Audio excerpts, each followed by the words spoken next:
हरे कृष्ण। तो आप सभी का बहुत स्वागत, अभिनंदन श्री श्री राधा मदन मोहन के इस आध्यात्मिक घर में। कौन कौन परसों आ गए थे?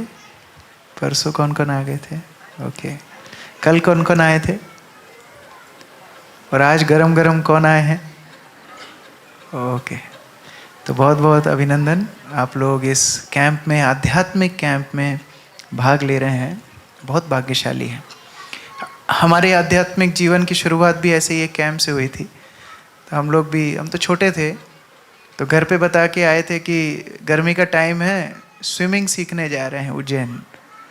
तो यहाँ आके तो दूसरे ही जल में गोते खाए, आध्यात्मिक जल में। स्विमिंग तो नहीं सीखी, लेकिन इस तरह के जब कैंप लगते हैं, इस तरह के जब शिविर लगते हैं, हमारी आध्यात्मिक प्रगति के लिए बहुत बहुत लाभप्रद है। जो भक्ति शक्ति हम लोग हो सकता है सालों साल में अपने घर में ना प्राप्त कर पाएँ, ये 2-3 दिन मंदिर में रहने से आपको फ़ायदा मिल जाता है ना। तो इसीलिए बहुत गंभीरता से एक एक क्षण का आप लाभ उठाइए, है ना। बहुत भाग्यशाली हैं जो इधर तक आ गए हैं, इतने सारे भक्तों का सानिध्य मिल रहा है, इसका लाभ उठाइए। हमारा वैसे अनुभव होता है, जब बहुत सारी क्लास होती हैं तो कुछ भी याद नहीं रहता है, तो आप लोग नोट्स बना सकते हो, चिंतन मनन बाद में कर सकते हो, रिकॉर्डिंग्स भी हो रहे हैं, उनको भी बाद में घर जाके सुन सकते हो, क्योंकि एक एक वक्ता जो यहाँ पर आ रहे हैं बहुत कुछ आपको देना चाहते हैं, जो आध्यात्मिक प्रगति के लिए एक संबल भक्त के लिए बन जाएगा, है ना। जैसे जब कोई योद्धा रण क्षेत्र में जाता है तो सारे औजार कैंप से लेकर के जाता है ना। कितने सारी व्यवस्थाएं लेकर के जाता है, कवच लेकर के जाता है, बुलेट प्रूफ जैकेट लेकर के जाता है, बंदूक लेकर के जाता है, गोलियां लेकर के जाता है, बम भी लेकर के जाता है, कितना कुछ लेकर के जाता है, क्योंकि उसे पता है आगे जाके उसको युद्ध में ये सब काम में आएगा। तो इस तरह के शिविर होते हैं ये तैयार करने के लिए, दोबारा माया के साथ जाना है और युद्ध करना है। मान लो कोई युद्ध में चला गया टॉवेल पहन के, तो क्या होगा? टॉवेल खींचने से हरा सकते हो उसको, ज़्यादा कुछ मेहनत नहीं करना है। तो इस तरह से माया के बीचों बीच रह के हम भक्ति करने का प्रयास कर रहे हैं कली काल में, कलयुग में, जो कि असंभव है, और उसके लिए तैयारी रखना बहुत बहुत आवश्यक है। अभी हम जो भजन गा रहे थे, कली को कुकुर, कुत्ते के साथ तुलना की गई है। अगर कुत्ता परेशान करे तो कोई समाधान नहीं है, आप भाग नहीं सकते, आप उसको शांत नहीं कर सकते, पकड़ नहीं सकते, वो काट के ही मानेगा। लेकिन अगर कुत्ते का मालिक पास में है और उस कुत्ते के मालिक को पुकार लगाई जाए और वो मालिक तू करके एक बार बोल देगा, कुत्ता शांत हो जाएगा। तो कली तो बहुत प्रभावशाली है, कलयुग हमारे ऊपर पूरा प्रभाव जताने के लिए तैयार है, लेकिन ये सारी सृष्टि के मालिक हैं भगवान, ये सारी सृष्टि के मालिक हैं श्री श्री राधा कृष्ण, श्री चैतन्य महाप्रभु। तो जब हम उनको पुकारते हैं तो ये कली का प्रभाव शांत हो जाता है। और इसलिए भक्ति जीवन में एकमात्र शक्ति है आश्रय, यही हमारी शक्ति है। हमारी योग्यता क्या है कि हम लोग हर तरह से अयोग्य हैं, ये हमारी योग्यता है। डॉक्टर के पास जाकर के कोई बताए कि डॉक्टर साहब मैं तो रोज 15 किलोमीटर वॉक करता हूँ, जो खाता हूँ पत्थर भी खाता हूँ, पचा जाता हूँ, कभी बीमार होता नहीं हूँ, मेरे घर में कोई हेरिडिटरी कोई डिसीज नहीं है, कोई समस्या नहीं है मुझे, तो डॉक्टर क्या बोलेगा? मेरा टाइम खराब करने के लिए तुम आए क्यों, है ना। लेकिन डॉक्टर के पास जब मरीज जाता है अपनी स्थिति खोल के रख देता है, डॉक्टर मुझे ये रोग है, और तब वो वैद्य औषधि लिख करके देता है। उसी तरह आध्यात्मिक जगत में योग्यता क्या है? हम लोग अयोग्य हैं, ये साक्षात्कार करना ही हमारी योग्यता है। और जब ऐसे भावना से, ऐसे विनीत भाव से, विनम्रता से हम आश्रय लेते हैं तो वो आश्रय हमारी भक्ति का पोषण करता है। अहंकार के साथ भक्ति नहीं की जा सकती, है ना। कई बार लोग परीक्षा करने के लिए आते हैं कि देखता हूँ इस्कॉन वाले करते क्या हैं, इनकी खिचड़ी में ये क्या मिलाते हैं कि बाल उड़ जाते हैं, ये देखने के लिए मैं आता हूँ। लेकिन फिर वो खिचड़ी खा करके वो भी हरि बोल करता हुआ दिखाई देता है। जैसे एक व्यक्ति ने इस्कॉन की गीता खरीदी ये ढूंढने के लिए कि क्या क्या गलतियां इसके अंदर हैं। ये लोग तो बड़ा प्रचार कर रहे हैं गीता का, तो चलो पूरी गीता पढ़ूंगा, निकालूंगा कि क्या क्या गलतियां इन्होंने की है। फिर पूरी गीता पढ़ के क्या होना था, उसका भी हरे कृष्ण हरे राम हो गया। तो कई बार लोग अहंकारवश भक्ति जीवन में आते हैं, लाभ नहीं मिलता। लेकिन जब ये भक्ति में आश्रय का भाव होता है कि मुझे मदद चाहिए, मुझे भक्तों का सानिध्य चाहिए, तभी मैं भक्ति कर पाऊंगा, तो हमारी भक्ति की शुरुआत होती है। एकाकी अमर नहीं पाए बल, हरिनाम संकीर्तन है। अकेला मैं हरिनाम नहीं कर सकता, अकेला मैं भक्ति नहीं कर सकता, मुझे भक्तों का सानिध्य चाहिए। और इसलिए कलयुग में संग में ही शक्ति है। हम एक साथ जब आकर के भगवान को पुकारते हैं, उसी को संकीर्तन बोला जाता है। हरे कृष्णा कृष्णा कृष्णा हरे हरे, हरे राम राम राम हरे हरे। तो ये भक्ति की शुरुआत है।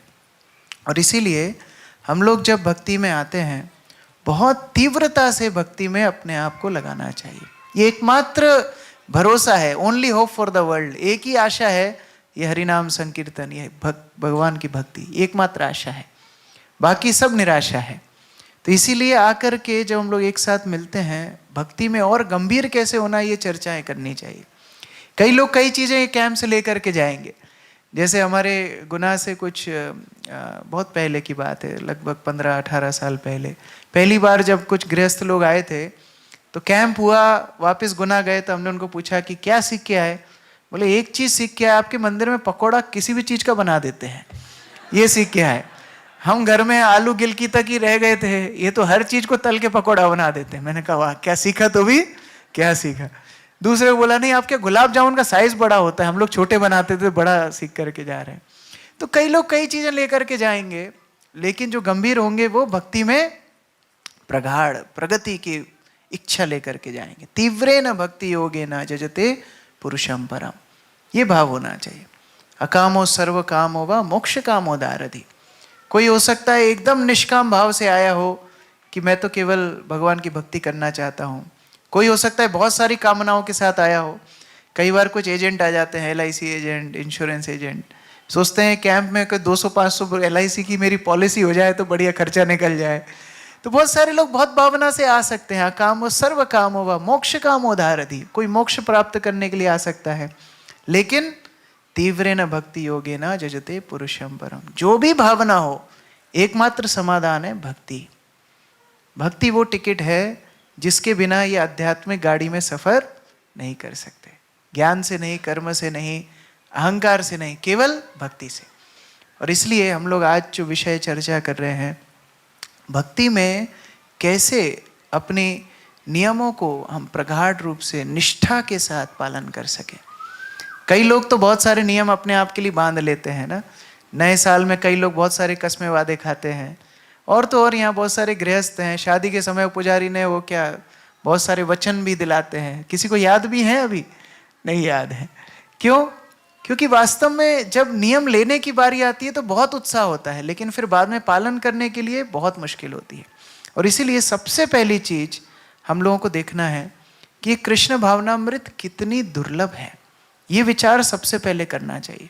बहुत सारे नियम तो हम बनाते हैं, तोड़ देते हैं। लोग जिम जाते हैं, 2-4 दिन जा करके फिर थोड़ी पसली दुखती है, छोड़ देते हैं। लोग प्रातःकालीन सैर पे शुरुआत करते हैं, छोड़ देते हैं। कई लोग बोलते हैं अभी भजन कम करूंगा, भजन अभी केवल पानी पी के रहूंगा। फिर क्या होता है, रात में खूब हरि बोल करके प्रसाद खा लेते हैं। तो बहुत सारे नियम लोग लेते हैं, बहुत सारे नियम तोड़ देते हैं। लेकिन ये कृष्ण भक्ति में जो हम नियम लेते हैं वो क्यों महत्वपूर्ण है, सबसे पहले ये समझना चाहिए कृष्ण भक्ति कितनी दुर्लभ है। श्री चैतन्य महाप्रभु रूप गोस्वामी को ये शिक्षा देते हैं। सबसे पहले वो बोलते हैं देखो 84 लाख योनियां हैं, और उन 84 लाख योनियों में अनंत अनंत जीव हैं। उनमें से कुछ जीव स्थावर हैं, कुछ जंगम हैं। स्थावर मतलब जो कि स्थान पे टिके हुए हैं, और जंगम मतलब जिनको चलने की क्षमता है। अभी यहाँ कैंप हो रहा है और हो सकता है मंदिर के पीछे ही कोई एक पेड़ हो, 100 मीटर भी नहीं हो, क्या वो यहाँ पर आकर के हरिनाम कर सकता है? नहीं कर सकता। जब तक भक्त लोग नहीं जाएंगे, जैसे आज सुबह हम लोग जा रहे थे संकीर्तन पे, तो कितने लोगों को फायदा मिलता है, कितने जीव जंतु को, वृक्षों को भी फायदा मिलता है। मैं वहाँ वृक्षों को देख रहा था, वो वृक्ष इतने बड़े बड़े, उनको भी हरिनाम सुनने के लिए मौका मिल रहा था। तो जब तक उनके पास भक्ति नहीं पहुंचेगी नहीं कर सकते। लेकिन जंगम जिनको चलने की शक्ति है, उनके पास एक एक्स्ट्रा बेनिफिट है 84 लाख योनियों में भी। फिर बताया है उन जंगम में भी बहुत सारे पशु हैं, बहुत सारे पंछी हैं, बहुत सारे जलचर हैं, बहुत सारे जनजातु हैं, लेकिन उनमें से मनुष्य और ज़्यादा दुर्लभ है। और फिर मनुष्यों में भी असभ्य हैं, सभ्य हैं, अर्धसभ्य हैं। कुछ मनुष्य बिल्कुल सभ्य नहीं, उनको एक जगह आप बिठा ही नहीं सकते, वो बंदर जैसे हैं। वो एक से जगह दूसरी जगह कूदते रहेंगे। लेकिन एक जगह पर आप लोगों को एक ऑडिटोरियम में बिठा के रखा है सुबह से शाम तक, मतलब आप सभ्य लोग हो, है ना। इतना श्रवण करने की अगर आपकी कैपेसिटी है, मतलब सभ्यता है, तो सभ्य। और फिर महाप्रभु बोलते हैं उन सभ्य लोगों में भी अधिकांश 99.99% लोग कर्मनिष्ठ होते हैं, अर्थात कर्मी होते हैं। वो कोई भी चीज बिना फायदे के नहीं करते। हमको क्या मिलेगा प्रभु जी, ये बताओ, आपको क्या मिल रहा है ये बताओ। कई बार लोग पूछते हैं ना कितना कमीशन मिलता है इस गीता में, है ना, आपका घर चल जाता है क्या गीता बेच करके। सुंदर दामोदर प्रभु उस दिन बता रहे थे। तो कितना लोगों का मानसिकता रहती है कि क्या फायदा मुझे इससे मिल जाएगा। कर्मी 1% लोग होते हैं जो ज्ञानी मार्ग पे होते हैं, ज्ञान मार्ग पे होते हैं कि नहीं मैं कुछ सीखूंगा, मेरे जीवन में मुक्त हो जाऊंगा। चैतन्य महाप्रभु बोलते हैं उन ज्ञानियों में से भी दुर्लभ से दुर्लभ है एक कृष्ण भक्त। और हम उस महान बीज को गुरु और कृष्ण की कृपा से प्राप्त करते हैं। चैतन्य चरितामृत में बताया है, ब्रह्मांड भ्रमिते कौन भाग्यवान जीव, गुरु कृष्ण प्रसादे पाए भक्ति लता बीज। भक्ति लता बीज मिल जाती है। और ये बहुत बहुत बहुत बहुत दुर्लभ कॉम्बिनेशन है। ऐसा कॉम्बिनेशन और कहीं मिलता नहीं है। एक बार एक इस्कॉन का भक्त था, इंटरव्यू देने के लिए गया। तो इंटरव्यू देने के लिए गया तो बड़ा डर रहा था वो, क्या प्रश्न पूछेंगे। पूरा सीवी बना के गया, फाइल तैयार करके गया, टाई वाई लगा कर गया, सब कुछ रेडी होकर के गया। और जब इंटरव्यूअर के सामने बैठा तो इंटरव्यूअर ने बोला बताओ जीव का स्वरूप क्या है। उसका दिमाग घूम गया। इंटरव्यू में ऐसा कोई क्वेश्चन पूछता है कि जीव का स्वरूप क्या है, बोलो जीव का स्वरूप क्या है। जीवेर स्वरूप है कृष्ण ऋतदास। Very good. पूर्ण पुरुषोत्तम भगवान कौन है। बोला अरे ये तो कुछ और ही चल रहा है, भागवतम क्लास शुरू हो गई। बोले पूर्ण पुरुषोत्तम भगवान कृष्ण है, तो फिर आपका काम क्या है। मेरा काम उनको भक्ति करना है। तो आपकी कंठी माला कहाँ है। बोला अरे हाँ ये तो टाई नीचे करके थोड़ा दिखा, ये कंठी माला है। फिर बोला कि अगर आप अपना नाम ये शुक्ला शर्मा बता रहे हो और अपने आप को दास भी बता रहे हो, आपका आध्यात्मिक नाम क्या है। तो फिर उस भक्त ने अपना आध्यात्मिक नाम भी बता दिया। तो बोला ठीक है आपका जॉब पक्का। तो भक्त सक पका गया, मेरे साथ हुआ क्या, ये मेरे साथ हुआ क्या। तो बोला चिंता मत करो, मैं भी गोपाल कृष्ण महाराज का शिष्य हूं, कोई भक्त संग नहीं मिलता था, अच्छे तुम आ गए, अभी साथ में भागवतम पढ़ेंगे।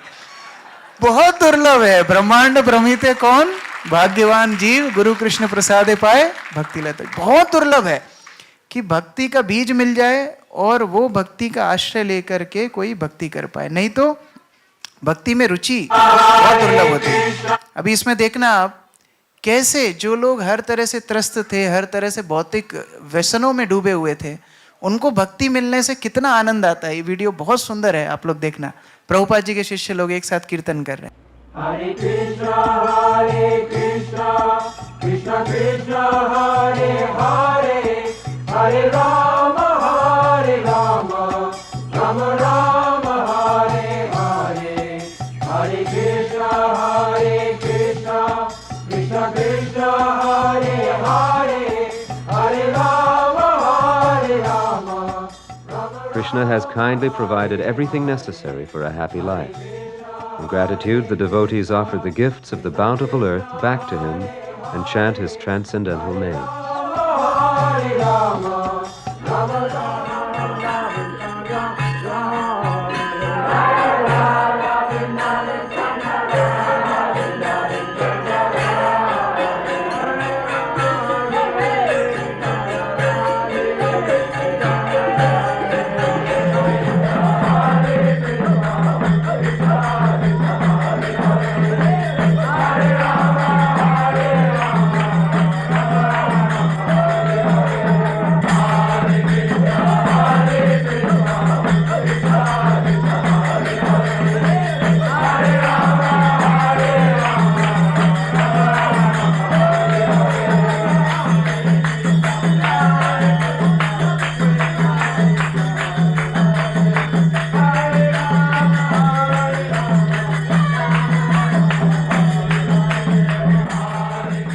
कितना आनंद। सुबह 4:30 बजे से नाचना शुरू कर देते हैं। कौन नाचता है सुबह 4:30 बजे। फिर संकीर्तन में ले जाते हैं, वहां नचा लेते हैं। फिर दर्शनार्थी गुरु पूजा में नचा लेंगे। फिर दोपहर में भी एक आध कीर्तन हो जाएगा। फिर गौर आरती में बोलेंगे थोड़ा ठुमका लगाओ। पूरा दिन ही नचाते हैं। क्यों।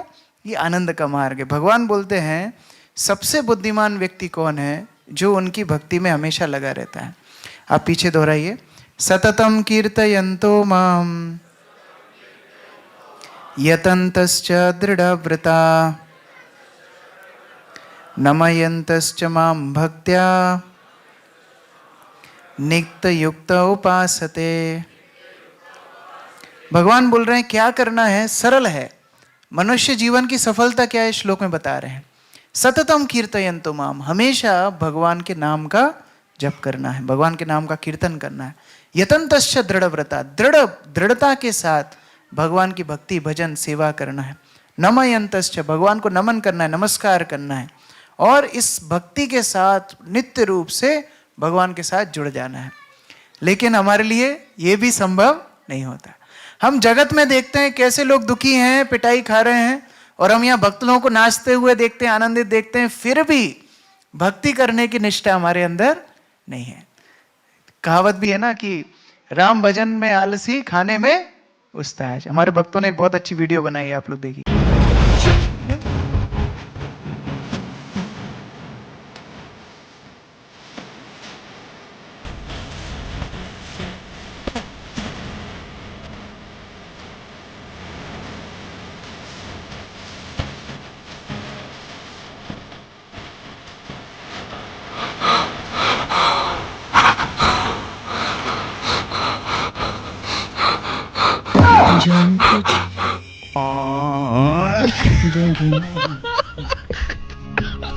जाने नहीं देंगे तुझे, जाने तुझे। ये हमारी स्थिति है। आए तो थे भक्ति करने, किस किस चीज में अटक गए पता नहीं। कितना प्रेम है देखो। तो अभी कक्षा में बैठे हैं, फिर चिंतन क्या है, लंच कितनी बजे होगा, क्या गुलाब जामुन मिलेगा कि नहीं मिलेगा। तो अगर हमें अपने हाल पे कोई छोड़ दे कि ठीक है आपके हिसाब से आप भक्ति कर लो, तो हमारी भक्ति कहाँ तक सीमित रह जाएगी, भोजन तक ही सीमित रह जाएगी, भजन कभी नहीं होगा। और इसीलिए भक्ति में हमें कुछ नियम लेना चाहिए, कुछ कमिटमेंट करना चाहिए। ये कमिटमेंट करने से, नियम लेने से हमारी भक्ति को हम और प्रगाढ़ कर सकते हैं। यहाँ पर 3 तरह के कमिटमेंट्स बताएं। सबसे पहला है व्यक्तिगत रूप से हमें कुछ नियम अपने आप को बांधने के लिए स्वीकार करना चाहिए। जैसे श्रील प्रभुपाद ने बोला है 16 माला का जप नियमित रूप से हर भक्त को करना चाहिए। ये नियम क्यों दिया गया है? कई बार लोग बोलते हैं प्रभु जी हमारा तो अंदर ही अंदर नाम चलता रहता है। वो 200% झूठ है ना। जिस चीज को आप नाप नहीं सकते, जिस चीज को आप काउंट नहीं कर सकते, आपकी गारंटी नहीं है वो बढ़ रहा है कि कम हो रहा है। हर व्यक्ति अपने धन को नापता है, अपनी प्रतिष्ठा को नापता है, हर चीज को नापता है कि मैं पहले से ज्यादा प्रगति कर रहा हूं कि नहीं। उसी तरह नाम है। तो भगवान के नाम के लिए हम लोग नियम लेते हैं, नहीं रोज मुझे इतनी माला का जप तो करना ही करना है। जैसे जो लोग 16 माला का जप कर रहे हैं वो लोग और इसको प्रगाढ़ कर सकते हैं।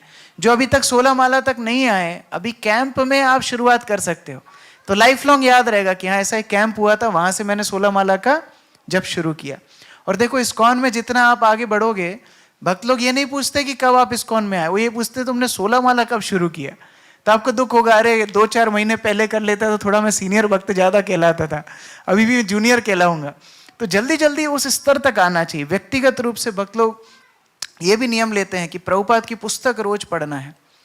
अभी सुंदर दामोदर प्रभु पूछ रहे थे कितने भक्तों ने प्रभुपाद की स्मॉल बुक्स पढ़ ली। देखो जब तक आप अपने आप को टारगेट नहीं दोगे, नियम नहीं बांधोगे, तब तक वो प्रभुपाद की पुस्तक कभी होंगी नहीं। जैसे श्रीमद् भागवतम का सेट किस किस के घर में है, हाथ खड़ा कीजिए। ओके, किस किस ने पन्नी एक कम से कम फाड़ ली सारे 18 पुस्तकों की? हाँ, कुछ हाथ नीचे हो गए, अभी पन्नी भी नहीं फटी है। ठीक है, कौन कौन 10 स्कंद के ऊपर तक पढ़ चुके? देखो और हाथ नीचे हैं। 6 स्कंद तक, 4 स्कंद तक, ओके 2 स्कंद तक, पहले स्कंद के ही जो मजे ले रहे हैं, और जिसने अभी तक खोल के भी नहीं देखा, यथा रूप रख दिया। हाँ, जब तक नियम में अपने आप को नहीं बांधेंगे तब तक वो कभी होगा नहीं। अगर रोज कोई प्रभुपाद की भागवतम आधा घंटा पढ़ेगा तो 5 साल लगेंगे पूरी भागवतम पढ़ने के लिए। रोज अगर आधा घंटा पढ़ेगा तो 5 साल लगेंगे। और फिर चैतन्य चरितामृत भी है और सारी पुस्तकें भी हैं। तो अपने आप को थोड़ा सा नियमबद्ध करना चाहिए कि प्रभुपाद की पुस्तक मुझे पढ़ना है, मुझे भक्तों के साथ संगति करना है। दूसरा है भक्तों के साथ सेवा का भी कोई टारगेट लेना चाहिए कि मैं भक्तों के सानिध्य में हर संडे जाऊंगा, 2 घंटे तो मैं कम से कम मंदिर में जाके सेवा दूंगा, या जो भी सेंटर्स आपके यहाँ चल रहे हैं प्रचार कार्य में सहयोग दूंगा। तो ये सारे अलग अलग तरह के हम लोग कमिटमेंट्स करते हैं, और ये मेहनत को देख करके भगवान बहुत प्रसन्न होते हैं। जब तक हम मेहनत नहीं करेंगे भक्ति में, तब तक भगवान को हम प्रसन्न नहीं कर सकते या भगवान को हम पकड़ नहीं सकते। लोग बोलते हैं हमारे भाग्य में भक्ति होगी तो मिल जाएगी, और पुरुषार्थ हम मेहनत से प्राप्त करेंगे, जबकि होता है उल्टा। पुरुषार्थ, जो भी आपको धन मिल रहा है, जो भी आपको वैभव मिल रहा है भौतिक जगत में, वो आपके भाग्य से मिल रहा है, और भक्ति मिलती है परिश्रम से। भगवान ने अपनी माता को नहीं छोड़ा, हमको क्या छोड़ेंगे। आप लोगों ने दामोदर लीला सुनी है ना? दामोदर लीला में कितना भगाया भगवान ने यशोदा माता को, है ना? माता पूरा सुबह से रात तक वो दौड़ती रही, पसीने में लथपथ हो गई, उनके पुष्प, सिर के पूरे पुष्प गिर गए, कितना मेहनत करवाए। फिर भगवान दौड़ते एक बार पीछे मुड़ के देखते हैं कि कहीं माता भाग रही है कि कहीं बैठ गई, मैं फालतू में भाग रहा हूं। तो जब जैसे ही पीछे मुड़ के देखा, तब माता ने उनको पकड़ लिया। थोड़ी गति धीमी हो गई, माता ने उनको जाके पकड़ लिया। फिर पकड़ में आने के बाद भी बांधने के लिए भी दूसरा संघर्ष था। अभी बांधने के लिए रस्सी पे रस्सी जोड़ो, रस्सी पे रस्सी जोड़ो, कितनी रस्सियां जोड़ी, और भगवान इतने से एक मुट्ठी बराबर, उनको बांधने के लिए पूरे गोकुल की रस्सियां बांध दी गई, फिर भी भगवान बंधे नहीं। सुखदेव गोस्वामी बोलते हैं, वो परिश्रम को देख के, दृष्टवा परिश्रमम कृष्णा, कृष्ण ने परिश्रम जब देखा, तब उन्होंने निश्चित किया कि चलो मैं बंध जाता हूं। तो भगवान हमारा परिश्रम देखना चाहते हैं।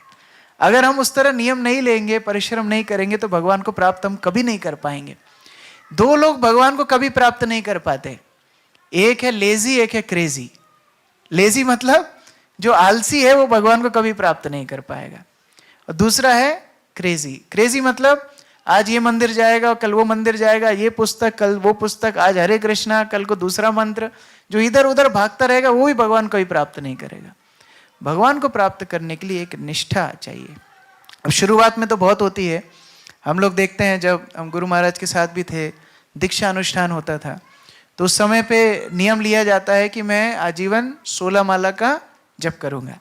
तो कई भक्त अति उत्साह में बोलते थे, गुरु महाराज मैं 25 माला का जप करूंगा। गुरु महाराज बोलते, तुमको 16 बोला है, 16 ही करो। क्यों? क्योंकि अति उत्साह में शुरू में हम बोल तो देते हैं, पहले तो इतना लगता है कि मैं सब भक्त, आज एक ही दिन में शुद्ध भक्त बन जाऊंगा, रात में वैकुंठ का विमान आएगा, भगवत धाम चला जाऊंगा।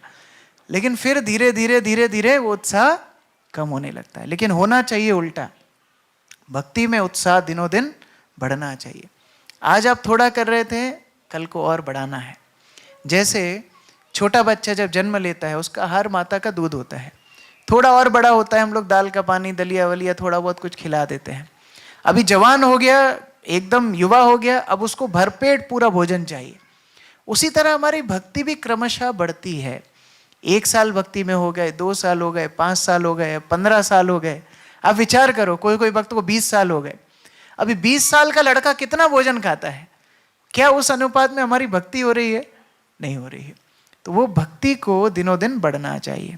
अभी हमारी इसमें समस्या क्या आती है? समस्या आती है कि हम लोग बहुत सारी बुरी आदतों से घिरे हुए हैं। हमारा समय, हमारा श्रम, हमारी ऊर्जा इन गलत आदतों में चली जाती है। जैसा कि मैंने बताया, चाहे वो आलस्य हो, चाहे वो काम वासना हो, चाहे वो इधर उधर भागने की प्रवृत्ति हो, उन सब में हमारी एनर्जीज चली जाती है, और वो सब छोड़ के हम भक्ति करना चाहते हैं, जो कि संभव नहीं है। यहाँ एक और वीडियो हमारे भक्तों ने, मैं थोड़ा वीडियो ज़्यादा दिखाऊंगा आज, क्योंकि आप लोगों का भी दोपहर का सेशन है, और दोपहर में निद्रा देवी की विशेष कृपा होती है, तो कुछ लोग झूमते हुए मुझे दिख भी रहे हैं, तो इसलिए मैं बीच बीच में वीडियो दिखा रहा हूँ। हमारे भक्तों ने बनाया, देखो बिना मेहनत के भगवान मिलते हैं कि नहीं। चैट जीपीटी पता है आपको? चैट जीपीटी पता है ना? ये चैट जीपीटी को पूछ रहे हैं भक्ति करने के लिए। हाँ हेलो चैट जीपीटी। कृष्णा हरे कृष्णा। अच्छा हाँ, हरे हरे कृष्णा चैट जीपीटी।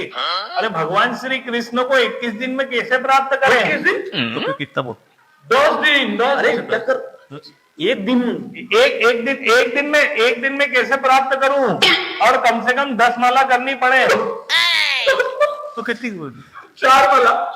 अरे 4, अरे 0 माला, 0 माला, 9 माला, 1 माला भी ना करनी पड़े, और कम से कम 4 पॉइंट टाइम का प्रसाद तो मिलना ही चाहिए। तो फिर 10 टाइम फुल टाइम, अच्छा फुल टाइम प्रसाद मिलना चाहिए। प्रसाद खुद चल के आ जाए हमारे पास, और कम से कम 10 घंटे की स्लीप तो होनी चाहिए हमारी। तो कितना बोल 16 घंटे 16 तो 24 आवर्स 24 घंटे तो 24 घंटे की नींद होनी चाहिए कम से कम। और हियरिंग और रीडिंग सिर्फ 10 मिनट ही करनी पड़े हमको। तो क्या हो गया 2 मिनट। अरे दो no hearing no reading no seva no seva. हाँ नो सेवा अच्छा no no no no no no no no no seva no seva. एक सेवा भी ना करनी पड़े, हियरिंग भी नहीं करनी पड़े और रीडिंग भी नहीं करनी पड़े। ऐसे करके कम से कम 500 आइडिया तो दे तो हमको। 500 तो भगवान से प्राप्त करने के लिए 500 आइडिया 1500 अरे 5000 भगवान को प्राप्त करने के ऐसे 5000 कुछ आइडिया दे दो। कभी कभी लगता है कि आप उन्हीं भगवान है। नहीं आएगा आया तुम जैसे मूर्खों को कृष्णा कभी नहीं मिलेंगे। कभी नहीं मिलेंगे ऐसे बिना परिश्रम के भगवान कभी नहीं मिलेंगे। तो इसलिए भक्ति जीवन में कमिटमेंट लेना चाहिए, नियम लेना चाहिए और वो दृढ़ता से पालन करने का प्रयास करना चाहिए। अभी हम ब्रह्मा जी के जीवन से देखेंगे कि हम लोग भक्ति जीवन में प्रगति करना भी चाहते हैं, कमिटमेंट कर भी लेते हैं, कुछ नियमों में बंधना भी चाहते हैं, लेकिन फिर क्या समस्याएं आ सकती हैं और उन समस्याओं से कैसे ऊपर उठना है, ये ब्रह्मा जी के जीवन से हम लोग देखेंगे। ब्रह्मा जी हमारे आचार्य भी हैं, ये सृष्टि के पितामह भी हैं और सबसे पहले भगवान के स्टूडेंट हैं। अगर भक्ति का अनुसरण किसने सबसे पहले किया है तो ब्रह्मा जी ने। तो जो भक्ति में हमारे चैलेंजेस आते हैं, हर भक्त को लगता है मेरी प्रॉब्लम यूनिक है, प्रभु जी आप क्या ही समझोगे, है ना। कई बार भक्त लोगों को सुना के लोग चले जाते हैं। आप मंदिर में रहने वाले, आपको क्या मालूम समस्याएं क्या होती घर गृहस्थी की। लेकिन वास्तव में सबसे पहले भक्ति के पालन करने वाले ब्रह्मा जी, और उनको जो जो समस्याएं आई वही समस्या हमारे जीवन में भी आती है। ये चक्र एक ही घूमता है। और ब्रह्मा जी ने उन समस्याओं को कैसे पार किया, कैसे अपनी सेवा में अपनी भक्ति में प्रगाढ़ हुए, हम लोग उनसे शिक्षा लेते हैं।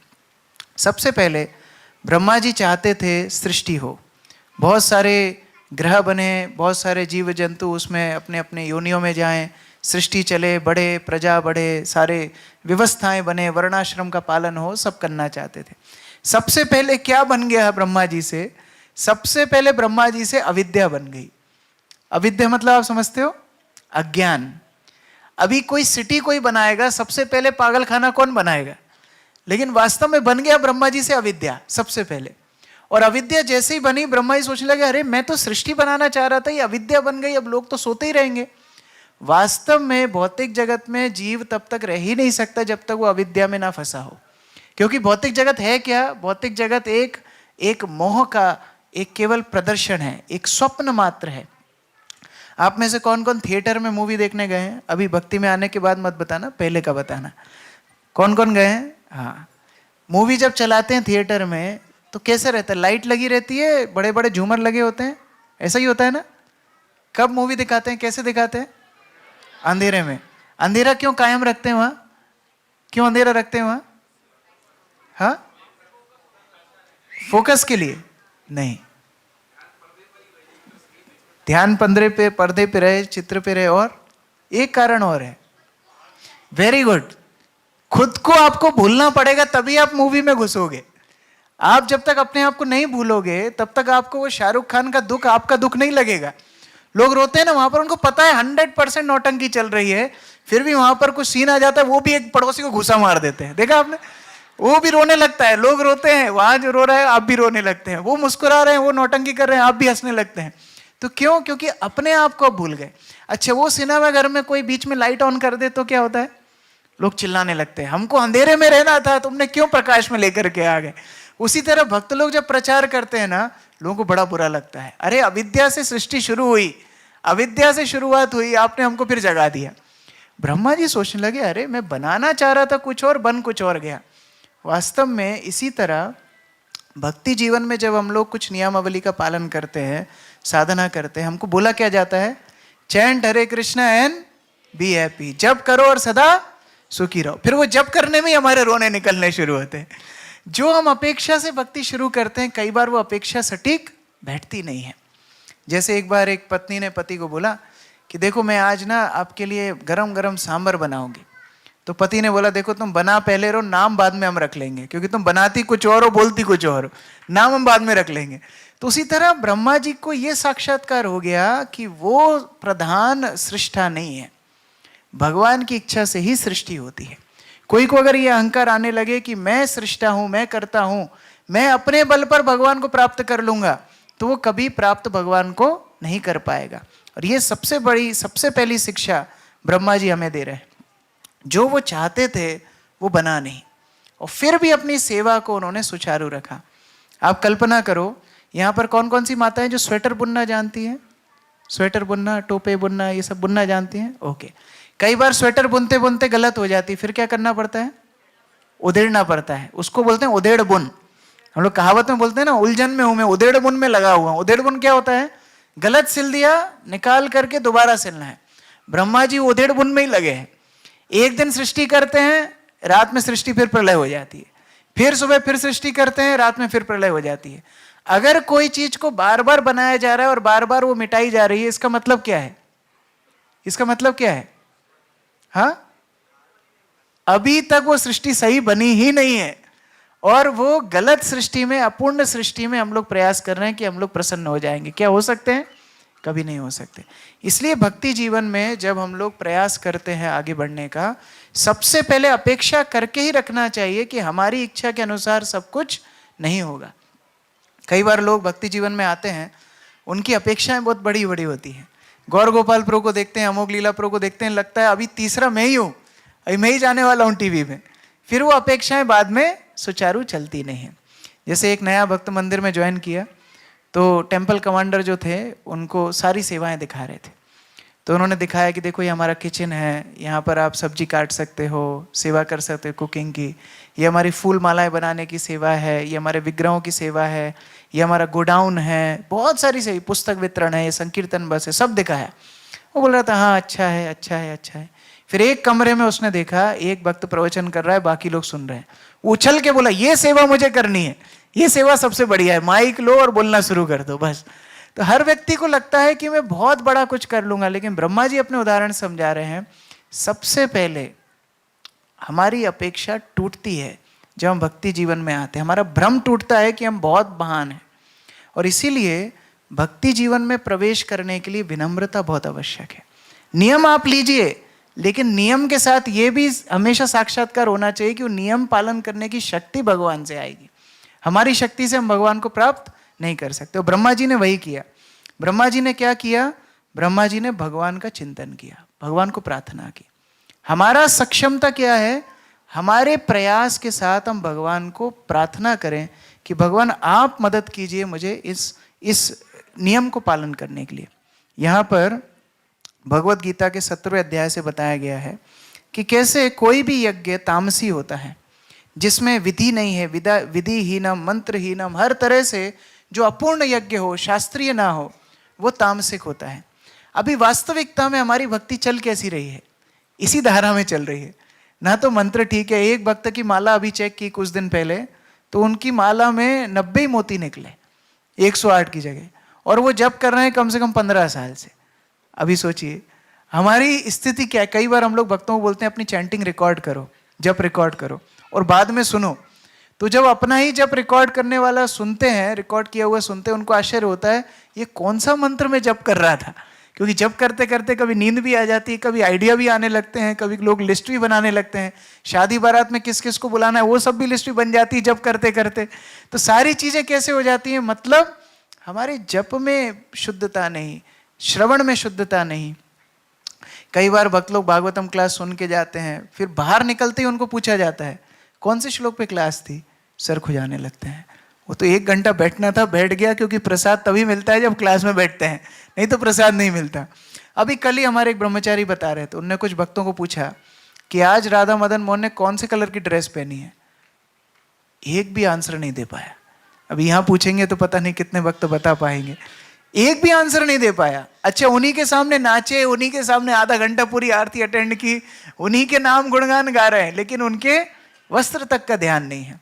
तो इसीलिए भक्त लोग जब अपनी सेवा करते हैं, कोई भी कमिटमेंट भक्ति में करते हैं, हमेशा प्रार्थनामय ढंग से करना चाहिए कि हे भगवान, आप अगर मुझे सक्षम बनाओगे तो मैं भक्ति में आगे बढ़ पाऊंगा, नहीं तो मेरा सामर्थ्य नहीं आपको प्रसन्न करने के लिए। यहाँ पर भक्त बोल रहा है अपराध सहस्राणि क्रियन्ते अहर निशम मया। सहस्त्र सहस्त्र अपराध में दिन रात करता हूं आपकी सेवा में, लेकिन दासोहम इति माम मत्वा क्षमत्वा मधुसूदना, मुझे अपना दास मान करके आप क्षमा कर देना। मैं तो बहुत बहुत त्रुटियां करूंगा, लेकिन आप मुझे दास मान करके क्षमा कर देना। प्रतिज्ञा तव गोविंदा नामे भक्त प्रणश्यति इति संसृत्य प्राणम संधारयामि अहम। हे भगवान, आपने प्रतिज्ञा ली है। क्या प्रतिज्ञा ली है? नामे भक्त प्रणश्यति, मेरे भक्त का कभी विनाश नहीं होगा। वो प्रतिज्ञा को स्मरण करके मैं भक्ति जीवन कर रहा हूं। आप ये मत सोचना कि मैं बहुत टैलेंटेड हूं। अगर मेरा बहुत कुछ साहस होता तो मैं आपका आश्रय क्यों लेता। मैं असमर्थ हूं आपकी भक्ति करने के लिए। तो नियम पालन करने के पहले ही अगर ये भाव होगा, भगवान भक्त को मदद करते नियम पालन करने के लिए। आप प्रार्थना करके देखिए, रात में भक्त प्रार्थना करके सो सकते हैं, भगवान मैं असक्षम हूं सुबह उठने में, 50 अलार्म 50 हाथी मेरे सिर पे भी चढ़ जाए मैं उठूंगा नहीं, पूरी बारात निकल जाए मैं उठूंगा नहीं, आप मुझे उठा सकते हो। आप प्रार्थना करके सो, सुबह अपने आप ऊर्जा के साथ उठोगे। जप करने के पहले आप भगवान से प्रार्थना करो, भगवान मैंने तो नियम लिया है, मैं ध्यान पूर्वक दृढ़ता पूर्वक जप करूंगा, लेकिन आप मुझे कृपा कीजिए कि मैं ध्यान पूर्वक जप कर सकूं, मेरा मन आपके चरणों में लगे, या आप प्रार्थना कीजिए। जब ऐसी प्रार्थना भक्त करता है, भगवान असंभव को भी संभव कर देते हैं। ये दृढ़ता होनी चाहिए। भगवान के ऊपर पूर्ण समर्पण ही भक्ति की नींव है। ये समर्पण नहीं रहेगा, भक्ति नहीं रहेगी। यहाँ पर एक बहुत प्रसिद्ध संत श्रील प्रभुपाद की भगवान के ऊपर निर्भरता का सूचक दे रहे हैं कि कैसे असंभव कार्य को भी संभव कर पाए श्रील प्रभुपाद, क्योंकि भगवान के ऊपर दृढ़ निश्चय था। देखो हम लोग भक्ति में क्या नियम लेते हैं, ज्यादा से ज्यादा खुद के उद्धार के लिए कर लेते हैं कि मैं 16 माला करूंगा, नियम पालन करूंगा। किसके लिए? हमारे लिए। श्रील प्रभुपाद ने क्या नियम लिया था, क्या कमिटमेंट किया था? एवरी टाउन एंड विलेज, हर गांव में हर शहर में कृष्ण भक्ति का परचम लहरा के आऊंगा, हर जगह जाके लोगों को भक्ति सिखाऊंगा। क्या ये साधारण कमिटमेंट है? नहीं, लेकिन भगवान के ऊपर निर्भर होने के कारण उस कार्य को कर पाए। बहुत सुंदर रूप से बाहर के संत हैं वो बता रहे हैं, भगवान मेरी रक्षा करेंगे, ऐसा विश्वास। और इसी विश्वास के साथ बिना पैसे के प्रभुपाद जी महाराज इस्कॉन वाले अमेरिका चले गए।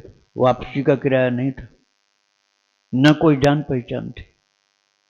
अब तो बिना परिचय के जल्दी कोई जाता ही नहीं, न कोई गवर्नमेंट ने बुलाया था, न जान पहचान, केवल जाने का किराया था, वापसी का किराया नहीं था। बस मजीरा तो उनके पास था, वो बजा के कृष्ण का नाम गाते थे, इंग्लिश का ज्ञान था उनको।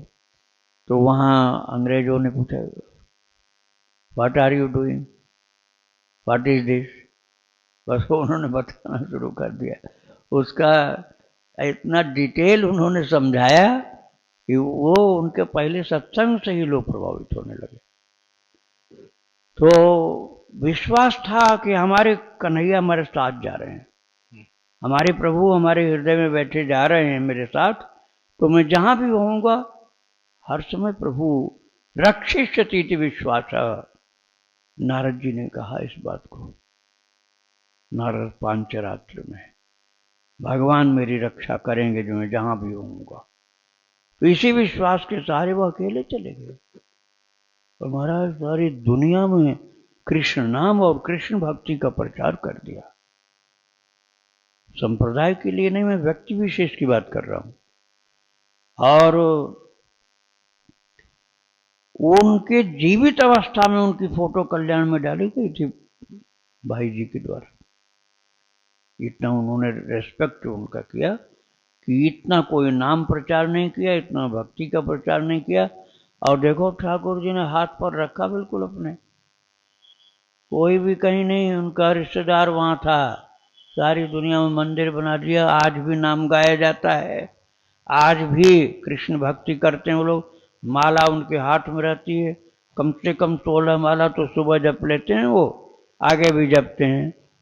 अब कोई किसी से चिढ़ के बुराई करे, मैं उसकी बात नहीं जानता, लेकिन मैं जो देखता हूं समझता हूं उस बात को बता रहा हूं। किस प्रकार से उन्होंने प्रचार किया भगवत भक्ति का, नाम का, तो ये प्रत्यक्ष दिखलाता है कि उनको भगवान पर विश्वास था। बिना विश्वास के कोई बिना पैसा के ऐसे नहीं कर सकता था। जाने का तो पैसा कैसे जुट गया था, वही मालवाहक मालवाहक जहाज में, और प्लेन से तो गए नहीं थे, समुद्र के रास्ते से गए थे, और विश्वास के भरोसे कैसे आगे निकलते चले गए और आखिरी टाइम में वृंदावन में आ गए। तो इस तरह से पूर्ण विश्वास भगवान के ऊपर होना चाहिए। हमारे श्रील प्रभुपाद जी ने खुद के उदाहरण से हमको समझाया कि मैं अगर कृष्ण को प्राप्त करूंगा उनकी कृपा से। तो पहली ये सीख हम ब्रह्मा जी से लेते हैं कि बनाना चाहते थे सृष्टि, अविद्या बन गई, और अविद्या बनने के बाद सीधा भगवान को प्रार्थना की, भगवान आप क्या चाहते हैं? या अविद्या चाहते हैं? ठीक है, मैं अविद्या को लेकर के आगे बढ़ूंगा, लेकिन आपकी सेवा को मैं छोड़ूंगा नहीं। अभी दूसरी समस्या आई ब्रह्मा जी को। क्या समस्या आई? ब्रह्मा जी ने प्रथम पुत्रों को जन्म दिया, चतुष्कुमार मानस पुत्र थे, मन से प्रकट हुए थे चारों पुत्र। और ब्रह्मा जी ने चारों को बोला ठीक है अब तुम शादी कर लो, आगे सृष्टि बढ़ाओ। चारों ने मना कर दिया, नहीं नहीं करेंगे। अभी पहले ही पुत्र हैं, पहले नहीं मना कर दिया, कितना गुस्सा आएगा आप सोचो, कितना गुस्सा आएगा। एक अफ्रीका में एक आदमी था, उसको बेटे की इतनी ललक थी, उसको बेटा चाहिए था। 17 शादियां की उसने, मैं असली बात बता रहा हूं, 17 शादियां की उसने, और 63 बच्चियां हो गई उसको। 63, 17 शादियां की, 63 बच्चियां हुई उसको। 64वां बच्चा हुआ लड़का, इतना खुश हो गया, दुनिया जीत ली मैंने। 64वां फाइनली 64वां संतान कौन हुई? लड़का हुआ। इतना खुश हुआ, बिल्कुल हथेली पे पाला उसको। 17 साल का जब हुआ, डिवोटीज आए, भगवद गीता लेकर उसको ब्रह्मचारी बना दिया। अपेक्षा हमेशा पूरी नहीं होती है, ब्रह्मा जी की नहीं हुई, बाकी किसकी होगी? तो ब्रह्मा जी को बड़ा क्रोध आया, अरे मैं चाहता हूं भगवान की सेवा करने, ये लोग मेरी मदद नहीं कर रहे हैं। कई बार भक्त के जीवन में भी ऐसी समस्याएं आती हैं। वो नियम तो बहुत ले लेता है, मैं प्रचार करूंगा, मैं रथ यात्रा निकालूंगा, मैं सेंटर खोल दूंगा, मैं ये कर दूंगा, वो कर दूंगा, मैं तो भगवान के लिए करना चाह रहा हूं। फिर कई बार उनको सहयोग नहीं मिलता है। उस समय पर भी निराश नहीं होना चाहिए, क्योंकि भक्त ये समझता है कि भक्ति में सफलता की कई परिभाषाएं हो सकती हैं। कुंती भी भगवान की भक्त है, भीम भी भगवान का भक्त है, अर्जुन भी भगवान के भक्त हैं, युधिष्ठिर भी भगवान के भक्त है, और सबका स्वभाव अलग अलग है। कुंती सौम्य है, भीम उग्र है, युधिष्ठिर धर्मपरायण है, अर्जुन के अंदर बहुत सारी निपुणताएं हैं। तो ये सारी अलग अलग गुणों को भगवान स्वीकार करते हुए हर भक्त की सेवा स्वीकार करते हैं। तो हो सकता है आपकी जितनी दृढ़ता हो भक्ति में, हो सकता है आपके परिवारजनों की ना हो। हतोत्साही नहीं होना चाहिए। आप उठो, आप मंगला आरती करो। कई बार लोग दूसरों पे दोषारोपण करते रहते हैं। अभी ब्रह्मा जी चाहते तो दोषारोपण करते कि ये 4 कुमार नहीं मान रहे, भगवान मेरा रेसिग्नेशन लेटर स्वीकार करो, मुझे नहीं करनी है सृष्टि विष्टि, दूसरा ब्रह्मा ढूंढ लो आप। ब्रह्मा जी ने छोड़ा नहीं। हम लोग कई बार ऐसे तर्क देते हैं, प्रभु जी हमारा पति साथ नहीं देता, हमारी सास साथ नहीं देती, हमारी ननद साथ नहीं देती। वास्तव में कोई साथ ना दे तो भी भक्ति में आगे बढ़ना चाहिए। ये ब्रह्मा जी सिखा रहे हैं अपने उदाहरण से, और इसमें मार्गदर्शन की बहुत आवश्यकता है, बहुत आवश्यकता है। कई बार हम अपने आप से इतनी ज़्यादा अपेक्षाएं कर लेते हैं, अपने लिए, दूसरों के लिए, सबके लिए संकट पैदा कर देते हैं। जैसे कोई वक्त हो सकता है सोचे कि मैं 2 बजे रोज उठूंगा, अब वो 2 बजे उठ के टिम टाम शुरू कर देता है, सारे घर वाले चिल्लाना शुरू कर देते हैं। तो उसका भी एक तरीका है। भक्त लोग उठते हैं बहुत आराम से। हम लोग जब घर में उठते थे, बाकी लोग नहीं उठते थे, तो घर में जब सुबह उठते थे, बच्चे थे, स्कूल में थे, तो बाल्टी में पानी भी ऐसा बाल्टी टेढ़ी करके भरते थे जिससे उसका आवाज ना आए। दूसरे को हमारी वजह से संकट हो, ये भक्ति नहीं है। अभी चतुष्कुमार ने जैसे ही बात नहीं मानी, वैसे ही ब्रह्मा जी गुस्सा हो गए। तो तीसरा, ब्रह्मा जी को क्रोध आया, और वो क्रोध से क्या निकले? रुद्र निकले। शिव जी का एक अंश है रुद्र। अभी ये भी हमारे साथ समस्या होती है।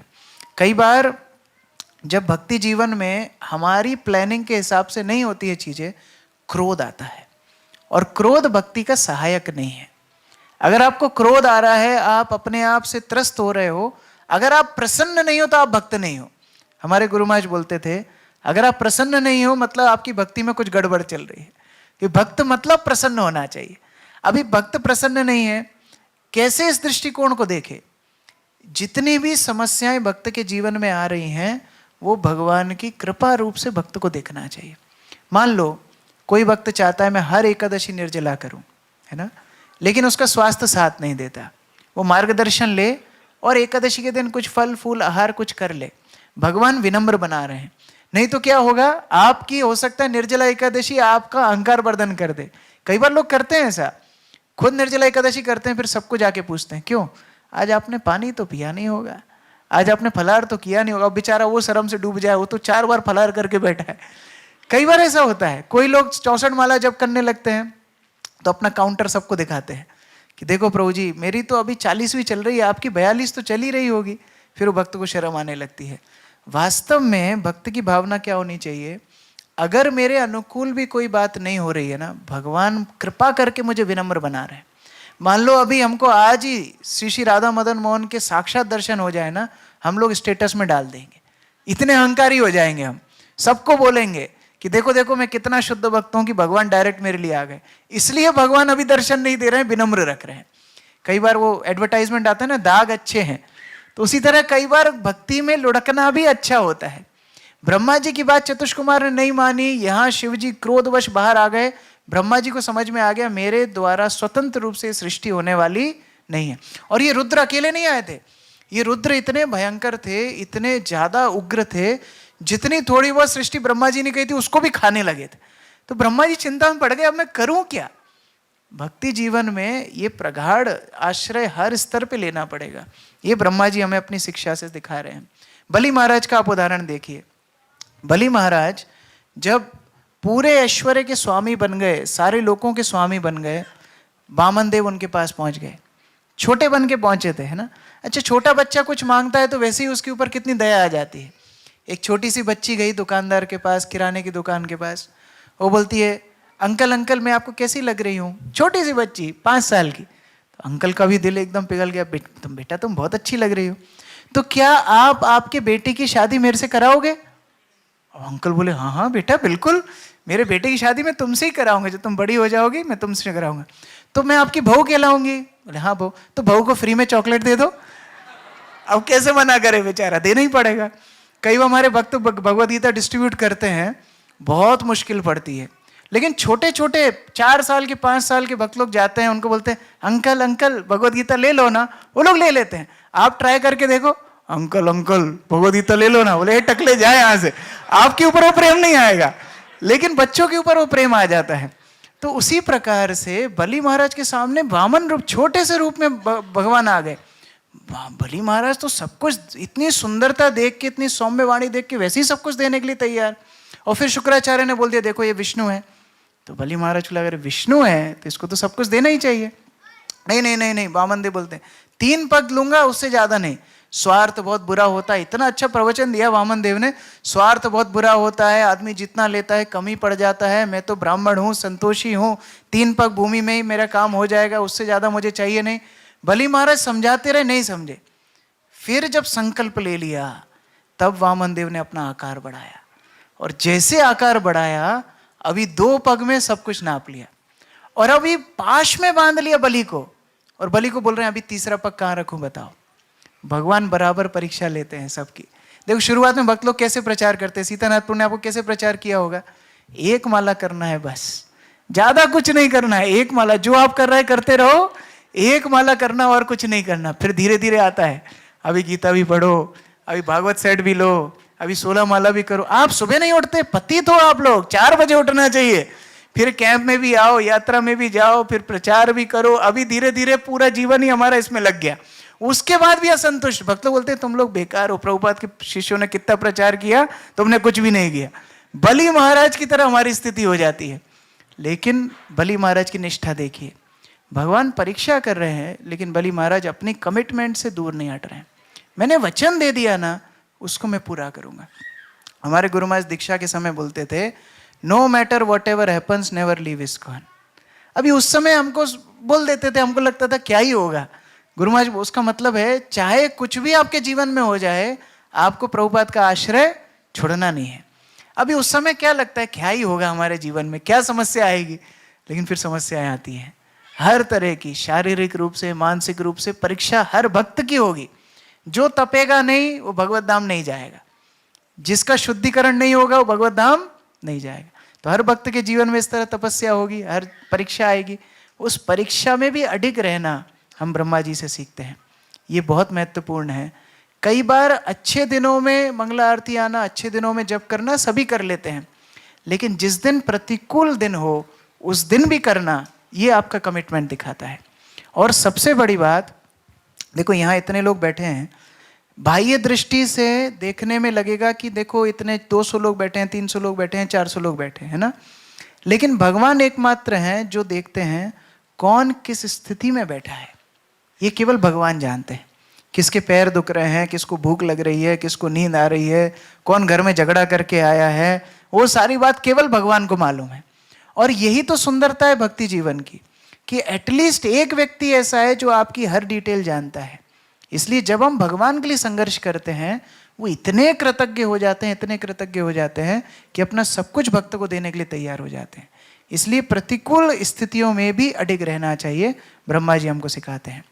चौथा है, ब्रह्मा जी ने जब वाक देवी को सृष्टि किया, वो वाक देवी से ही आकृष्ट हो गए, वो अपनी पुत्री से ही आकृष्ट हो गए। और उनको समझाया, बाकी मानस पुत्रों ने समझाया, देखो भूतकाल में कभी इस तरह हुआ नहीं, आगे कभी होगा नहीं, आपकी कीर्ति का इससे हनन हो जाएगा, आपका कोई अनुसरण नहीं करेगा और पाप की वृद्धि होगी, आप ऐसा काम मत करो। लेकिन ब्रह्मा जी माने नहीं, और उस डिस्ट्रैक्शन से, उस स्थिति में जा करके उनकी आध्यात्मिक क्षति, उनको इतना पश्चाताप हुआ, उनको वो शरीर ही छोड़ना पड़ा। ब्रह्मा जी ने अपना शरीर छोड़ के दूसरा शरीर स्वीकार किया। उसी तरह भक्त को हमेशा स्मरण करना चाहिए, एक क्षण की इंद्रिय तृप्ति के लिए अपने शाश्वत काल की भगवत सेवा को नहीं खोना चाहिए। ये हमेशा अपने आप को स्मरण दिलाना है। हो सकता है वो इंद्रिय तृप्ति क्षणिक सुख दे दे, लेकिन वो क्षणिक सुख के लिए क्या हम वैकुंठ छोड़ देंगे, क्या वो क्षणिक सुख के लिए हम भगवान का आश्रय छोड़ देंगे, ये डर हर भक्त को लगना चाहिए। जैसे हम लोग गुरु पूजा में कई बार डांस करते हैं, एक साथ सब भक्त जय प्रभुपाद कह के कूदते हैं, तो उस समय भक्त को विचार करना चाहिए, अगर मैं कोई ऐसा काम करूंगा कि ये सब भक्त मेरे जीवन से चले जाएंगे, तो कितना बड़ा लॉस मेरे जीवन में हो जाएगा। इसके लिए 4 नियम हैं, मांसाहार नहीं, अवैध संग नहीं, नशा नहीं, द्यूत क्रीड़ा नहीं, वैष्णव अपराध नहीं, नाम अपराध नहीं। ये सारे नियम क्यों बताए जाते हैं? क्योंकि अगर ब्रह्मा जी तक लोभित हो करके ब्रह्मा जी तक अपने पथभ्रष्ट हो सकते हैं, तो फिर हम और आप कौन से खेत की मूली हैं। और इसलिए बहुत ज्यादा सतर्क भक्त को रहना चाहिए, डरना चाहिए, माया से डरना चाहिए। श्रील प्रभुपाद भगवान को एक बार प्रार्थना कर रहे थे, तो भक्त लोगों ने प्रभुपाद जी को पूछा, प्रभुपाद आप क्या प्रार्थना कर रहे हो? प्रभुपाद बोलते हैं, मैं भगवान को प्रार्थना कर रहा हूँ कि मुझे अपनी माया शक्ति से आप बचाइए। तो ये प्रार्थना हर भक्त को करना चाहिए। नहीं तो क्या होगा, जैसे घड़े में आप ऊपर से पानी डाल रहे हो और अगर उसमें छेद हो तो वो सारा पानी बाहर निकल जाता है। यहाँ तो हम बहुत भक्ति सीख करके जाते हैं, जब भी कर लेते हैं, भागवत भी पढ़ लेते हैं, लेकिन कुछ बुरी आदतें ऐसी होती हैं जिसके कारण हमारी भक्ति में निष्ठा कभी प्रगाढ़ नहीं हो पाती। ये आध्यात्मिक जगत के नियम इतने शुद्ध हैं, इतने शुद्ध हैं, आप इतनी शक्ति से परिपूर्ण हो जाओगे, आपको लगेगा आप आकाश में उड़ रहे हो। इतनी शक्ति इन नियमों में है। कोई शुद्ध जीवन जिएगा ना, उसकी शक्ति अलग होती है। इसलिए भगवान को भोग लगाए बिना भोजन नहीं करना है, प्रभुपाद जी के नियमावली का पालन करना है। जब इस दायरे के अंदर, इस लक्ष्मण रेखा के अंदर हमारी भक्ति रहेगी, कभी रावण आकर के हमारी सीता का, भक्ति रूपी सीता का हरण नहीं कर पाएगा। तो ये बहुत बहुत महत्वपूर्ण है जो हमको ध्यान रखना चाहिए। प्रभुपाद जी एक बार एक एयरपोर्ट पे आ रहे थे, बहुत सुंदर प्रभुपाद जी ने शिक्षा दी। जब एयरपोर्ट पे आ रहे थे ना, बहुत सारे भक्त हरि बोल करके प्रभुपाद जी का स्वागत कर रहे थे। तो एक लड़का नया नया मंदिर से जुड़ा था, उसको भी भक्त लोग ले गए थे साथ में प्रभुपाद जी का स्वागत करने। तो भक्त लड़का कूद रहा था, सब लोग कूद रहे थे, वो भी कूद रहा था। अब प्रभुपाद आए, और जब प्रभुपाद वो एरोप्लेन के एरो ब्रिज से बाहर आ रहे थे, भक्त लोग तो यहाँ कूद रहे थे, प्रभुपाद के ठीक पीछे एक सुंदर युवती भी आ रही थी। अब ये नया नया लड़का था, नया जुड़ा था, उसने प्रभुपाद को देखा, प्रभुपाद के पीछे वो युवती के ऊपर उसकी नजर चली गई। अभी वो घूर घूर के उसको ही देख रहा है। अच्छा, प्रभुपाद ने नोटिस कर लिया ये किसको देख रहा है। प्रभुपाद आके सीधा उस लड़के के सामने खड़े हो गए। प्रभुपाद उसको बोलते, क्यों, सुंदर है ना? वो भक्त घबरा गया, दिमाग उसका घूम गया कि प्रभुपाद ने देख लिया मुझे, मैं उसको युवती को देख रहा हूँ। प्रभुपाद बोलते, क्यों, सुंदर है ना, सच बताओ, सुंदर है ना? तो लड़का बोलता है, हाँ प्रभुपाद सुंदर है। प्रभुपाद बोलते हैं, अगर सृष्टि इतनी सुंदर है तो सृष्टा कितना सुंदर होगा, उनके लिए आपको चिंता करना चाहिए। अगर सृष्टि में इतनी सुंदरता बिखेर रखी है, तो जो कृष्ण पूरी सृष्टि बनाने वाले सृष्टा हैं वो कितने सुंदर होंगे, उनसे आकर्षित हो। सारी दुनिया मदन यानी कामदेव से आकर्षित होती है, उस कामदेव को आकर्षित करते हैं, करोड़ों करोड़ों कामदेव को आकर्षित करते हैं भगवान श्री कृष्ण। इतने सुंदर श्री कृष्ण के आकर्षण हमको मिल जाए तो कभी भी भक्त समाज से हम लोग दूर नहीं जाएंगे, ये कमिटमेंट कभी नहीं टूटेगा। माया देवी क्या करती है? परीक्षा करती है। हमारे एक भक्त प्रवचन में बहुत अच्छे से बता रहे थे, जिस दिन कोई व्यक्ति आकर के भगवान के सामने खड़ा होता है ना, भगवान इतना कृतज्ञ हो जाते हैं, मैं इसको क्या दे दूं, तुरंत इसको तुरंत भगवत धाम ले जाऊं, कि इसको मैं शुद्ध भक्ति दे दूं, कि इसको मैं सारा ऐश्वर्य दे दूं, क्या मैं दे दूं, भगवान इतने कृतज्ञ हो जाते हैं। फिर माया देवी भगवान को बोलती, भगवान मैं जानती हूँ इसको, ये आके अभी कर रहा है, बाहर जाके दम्मारोधम करेगा, यहाँ हरे कृष्ण हरे राम करता है, बाहर दम्मारोधम करता है, इसकी परीक्षा मुझे एक परीक्षा ले लेने दो बस। भगवान बोलते नहीं, गंभीर है, धोती कुर्ता पहन लिया इसने, तिलक भी लगा लिया इसने, ये मंगला आरती में भी आया था आज, भगवान गुण देखते हैं। माया बोलती मैं इसको ज्यादा अच्छे से जानती हूँ, एक परीक्षा लेने दो बस। और वो एक परीक्षा मिलती है, हम सब भक्ति भक्ति छोड़ देते हैं। एक छोटी सी वीडियो आपको दिखा रहा हूँ। कुछ बच्चे हैं, बहुत शक्तिशाली हैं, एक तरफ से रस्सी खींच रहे हैं और एक अकेला आदमी एक तरफ से रस्सी खींच रहा है। वो कैसे जीत गया आप देखना इधर।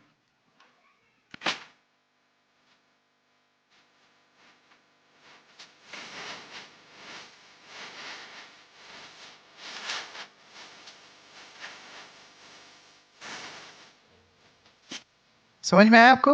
वो आदमी ने जेब से टॉफी निकाली, थोड़ी टॉफी फेंक दी, बच्चों ने छोड़ो रस्सी वस्सी टॉफी के पीछे भाग गए। हमारे साथ यही होता है, माया देवी थोड़ा सा फेंकती है, एक रिश्तेदार घर पे आ जाता है, पता है मालदीव्स का रिटर्न टिकट मिल रहा है 5,000 रुपए में, चलता है क्या? हाँ हाँ चलो, हरे कृष्णा छोड़ो, वहां निकल जाते हैं। एक थोड़ा सा माया आकर्षण करती है और हमारी भक्ति हम डुबा देते हैं। बहुत प्रगाढ़ होना चाहिए। ये ब्रह्मा जी हमें अपने उदाहरण से शिक्षा दे रहे हैं कि जगत आपको आकृष्ट करने का मौका ढूंढेगा, आपको मदन मोहन को आकृष्ट करना है, आपको मदन मोहन की तरफ आकृष्ट होना है। और जब वो आकर्षण भक्त के जीवन में आ जाता है और कोई आकर्षण उसको पकड़ नहीं पाता। ध्रुव महाराज का चरित्र देखिए। ध्रुव महाराज अपने पर पितामह ब्रह्मा जी से बड़ा राज्य चाहते थे, उसके लिए भगवान की आराधना की। लेकिन जब भगवान का दर्शन हो गया तो क्या प्रार्थना करते हैं? भगवान मैं तो कांच के टुकड़े मांग रहा था और आप स्वयं अब नीलमणि मेरे सामने आ गए हैं, अभी मैं कांच के टुकड़े नहीं चाहता। तो जब वो स्पर्श, वो आकर्षण भक्त के हृदय में भगवान के प्रति जागृत हो जाएगा, गुरु के प्रति आकर्षण जागृत हो जाएगा और कोई भौतिक वस्तु के प्रति उनके जीवन में आकर्षण बचेगा नहीं। और अंतिम ब्रह्मा जी ये सारी सृष्टि किए, बहुत सारे प्रजापतियों को बनाए, ऋषियों को बनाए, सब बनाए, उसके बाद भी असंतुष्ट रहे। और ब्रह्मा जी ये शिक्षा दे रहे हैं कि आप भौतिक जीवन में बहुत कुछ प्रयास करके भी असंतुष्ट ही रहोगे। कभी भी कोई भक्त ये नहीं सोच सकता कि मेरे जीवन में सब कुछ अच्छा चलेगा तब मैं भक्ति में प्रगाढ़ रूप से करूंगा। कई लोग बोलते हैं ऐसा, प्रभु जी अभी बच्ची की शादी आने वाली 6 महीने में, 6 महीने आप ना फोन ना लगाओ तो ही अच्छा, अब 6 महीने बाद मुझे फोन लगाना। अभी क्या हमारे पैर का ऑपरेशन हुआ है प्रभु जी, आप 2 साल तक हमसे बात ही मत करना। कई बार ऐसे लोग बोलते हैं। जैसे एक बार एक व्यक्ति समुद्र तट पे खड़ा था और सुबह से शाम तक खड़ा था, तो किसी ने पूछा भैया तुम यहाँ क्यों खड़े हो, जाओ समुद्र में थोड़ा गोता लगा के आओ। बोले नहीं मैं प्रतीक्षा कर रहा हूँ, जब लहर आना बंद हो जाएगी ना तब जाके मैं नहाऊंगा। तो लहर आना कभी बंद होगी? कभी नहीं होगी।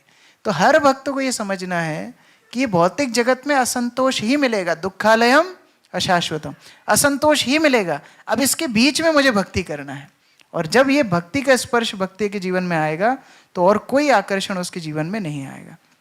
ये हम लोगों को प्रयास करना है। यहाँ पर अवंती ब्राह्मण की प्रार्थना है, बहुत सुंदर प्रार्थना है, आप लोग दोहरा सकते हो। अवंती ब्राह्मण उज्जैन से था, बहुत धन लालसी था, कभी भी कंजूस था, धन को व्यय नहीं करता था, बहुत लोगों को परेशान भी किया, बहुत लोगों का पैसा भी रख लेता था। फिर बाद में एक बार इसको वैराग्य आ गया, और वैराग्य लेकर के जब ये साधु बना, लोगों ने बड़ा परेशान किया। अच्छे लोग बदला बराबर निकालते हैं, आपका अच्छा किया याद नहीं रखेंगे, बुरा किया जरूर बराबर याद रखेंगे। तो कोई थूकता था इनके ऊपर, कोई इनकी माला छुड़ा के भाग जाता था, कोई चोटी खींचता था, बहुत अभद्र व्यवहार इनके साथ होता था। तो इन्होंने भगवान को प्रार्थना की, हे भगवान मेरे जीवन के कष्ट का कारण और कोई नहीं है, मेरे जीवन का कष्ट का कारण कौन है? मेरा ही मन है, मेरे ही कर्म है। इसलिए आप जो कुछ मेरे जीवन में दे रहे हो मैं सब स्वीकार करता हूँ, और इसके बीच में मैं आपको प्रार्थना करता हूँ। बहुत सुंदर प्रार्थना, आप दिख रहा है आपको स्क्रीन, आप पढ़ के दोहराइए, बहुत सुंदर प्रार्थना है। एतां शास्थाय परात्मनिष्ठाम् अध्यासितां पूर्वतमैर्महर्षिभिः अहं तरिष्यामि दुरन्तपारम् तमो मुकुन्दांग्रिनिषेवयैव। क्या बोल रहे हैं भगवान से? हे भगवान, ये जो आपका भौतिक जगत रूपी सागर है, दुरंत पारम, ये बहुत मुश्किल है लांघने के लिए, मैं जानता हूं, लेकिन मेरा एक भरोसा है, अगर मैंने आपके चरणों का आश्रय ले लिया तो मैं भौतिक संसार रूपी सागर को पार कर जाऊंगा। तो मेरे अनर्थ सागर समान है, मेरी सारी गलत आदतें सागर समान है, ये भौतिक जगत से मेरी आसक्ति समुद्र समान है, लेकिन अगर आप मुझे अपने चरणों का आश्रय दे दोगे, मैं सबको पार कर जाऊंगा, आपके चरणों तक मैं पहुंच जाऊंगा। ये भावना भक्त के हृदय में होना चाहिए। कठोर नहीं, कठोर अच्छा शब्द नहीं है, स्ट्रांग हार्टेड बनना चाहिए, बहुत प्रगाढ़, बड़े कर्रे दिल का व्यक्ति को बनना चाहिए कि मैं भगवान को प्राप्त करूंगा ही करूंगा। प्रभुपाद बोलते थे ओनली वन लाइफ, एक ही जीवन आप भगवान को दे दो, इसी जीवन भगवान के पास चले जाओ। ये निश्चय हर भक्त के जीवन में होना चाहिए। और अंतिम यहाँ पर बहुत सुंदर एक और प्रार्थना है ईशोपनिषद से। यहाँ पर बोला है वायुर अनिलम अमृतम अथेदम भस्मांतम शरीरम। हे भगवान, मेरा शरीर जब छूट, ये तो यहाँ वर्तमान में बात हो रही है, लेकिन हमारे लिए भविष्य में हो जाएगी कि हे भगवान, जब मेरा शरीर छूटेगा, मेरी प्राणवायु वायु में विलीन होगी, मेरे शरीर पंचभूत में मिल जाएगा, भस्म बन करके मेरा शरीर राख हो जाएगा, उस समय पर ओम क्रतो स्मरा कृतम स्मरा क्रतो स्मरा कृतम स्मरा। भगवान, आप वो सब याद रखना जो कुछ मैंने आपके लिए किया था। अभी ये बोलने के लिए किसका साहस होगा जिसने उस तरह जीवन जिया है? अगर कोई पापपूर्ण जीवन जिएगा तो क्या लास्ट में ये प्रार्थना करेगा? वो बोले भगवान भूल जाना, मैंने जो कुछ पाप किया उसको भूल जाना। लेकिन केवल भक्त ये प्रार्थना कर सकता है, हे भगवान कृतो स्मरा कृतः स्मरा, मैं जो कुछ किया आपके लिए आप स्मरण करना। मैं सुबह उठा आपके लिए, मैंने जप किया आपके लिए, मैंने सारे भक्तों के साथ समन्वय बिठा करके प्रभुपाद के आंदोलन में आजीवन सेवा की आपके लिए, मैंने सारे संघर्ष किए आपके लिए, परिवार को संभाला आपके लिए, घर को संभाला आपके लिए, मेरे शरीर का मैंने ध्यान रखा आपके लिए, आप मेरे जीवन के केंद्र थे। जब ये भावना किसी भक्त के जीवन में होगी, अंतिम समय में कृष्ण को स्मरण कर पाएगा और तब भगवान उसको अपने धाम में वापस लेकर के जाएंगे। तो ये भावना के साथ हमें अपने भक्ति में बहुत प्रगाढ़ होना चाहिए। हमारे आचार्य लोगों ने इतने उदाहरण दिए हैं, मैं तो एक क्लास में नहीं समझा सकता। हरिदास ठाकुर बोलते मेरा शरीर खंड खंड भी हो जाए, मैं हरिनाम को नहीं छोड़ूंगा। प्रहलाद महाराज, कहाँ से उनको फेंका गया, तोड़ा गया, काटा गया, सब प्रयास किए, भगवत भक्ति उन्होंने नहीं छोड़ी। तो ये आचार्यों को स्मरण करके, प्रभुपाद जी को स्मरण करके, भगवान के इतने सुंदर आश्वासन स्मरण करके हमें भक्ति जीवन प्रगाढ़ रूप से करना चाहिए। प्रभुपाद जी चाहते थे उनका एक एक अनुयायी शुद्ध भक्त बने। प्रभुपाद जी भीड़ नहीं चाहते थे। कई बार प्रभुपाद को लोग बोलते भी थे, प्रभुपाद इतने लोगों को हम प्रचार करते हैं, फिर इतने कम लोग क्यों आते हैं? प्रभुपाद बोलते हैं हमको भीड़ चाहिए भी नहीं। सब्जी मंडी में भीड़ होती है, हीरे की दुकान पर भीड़ नहीं होती, क्योंकि हीरा लेने के लिए व्यक्ति के पास वो सामर्थ्य होना चाहिए। तो उसी तरह कृष्ण चाहिए, कृष्ण को प्राप्त करने के लिए वो दृढ़ता होनी चाहिए। और जब वो दृढ़ता के साथ कोई भक्ति में आगे बढ़ेगा, वो उस रस को आस्वादन कर पाएगा जो आध्यात्मिक जगत समुद्र के समान अपने भक्तों को देने के लिए तैयार होता है। हरे कृष्ण। श्रील प्रभुपाद की जय, समवेत भक्त वृंद की जय। तो अभी हमारे पास 5 मिनट समय है। किसी का कोई प्रश्न है? कोई प्रश्न किसी के मन में है तो पूछ सकते हैं। Any question? यस, माइक है दूसरा।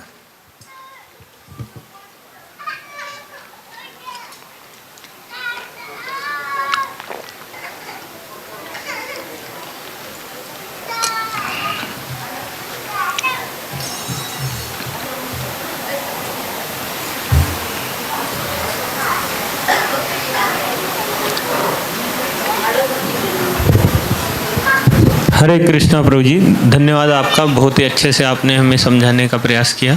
प्रभु जी, जैसे कि हम कमिटमेंट लेते हैं और ब्रेक भी हो जाता है कमिटमेंट, फिर पश्चाताप होता है, फिर कमिटमेंट लेते हैं, फिर पश्चाताप होता है, तो ये क्रम कब तक जारी रहना चाहिए? देखिए, कैसे हम उस कमिटमेंट? इसमें श्रील विश्वनाथ चक्रवर्ती ठाकुर बताते हैं, बच्चा जब चलना सीखता है भूमि पर गिरता है, फिर भूमि का ही सहारा लेकर के दोबारा उठता है। तो पश्चाताप या ग्लानि ना रख करके विनम्र भक्त को बनना चाहिए कि मैं तो प्रयास कर रहा हूँ लेकिन मैं बार बार गिर रहा हूँ, भगवान आप मदद कीजिए ना, गुरुदेव आप मदद कीजिए, प्रभुपाद आप मदद कीजिए। वो भरोसा, आध्यात्मिक शक्ति प्रार्थनाओं के माध्यम से आता है।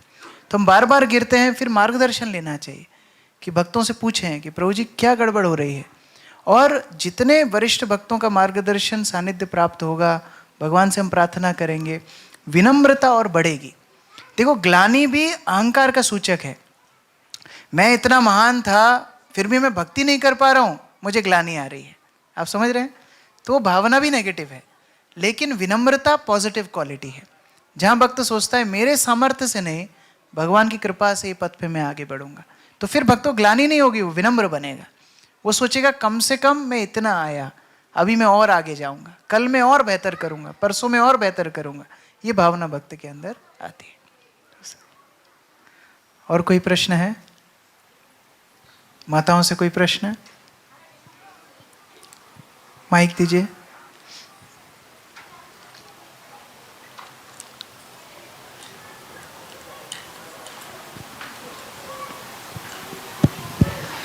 हरे कृष्णा प्रभु जी, सादर प्रणाम सबको।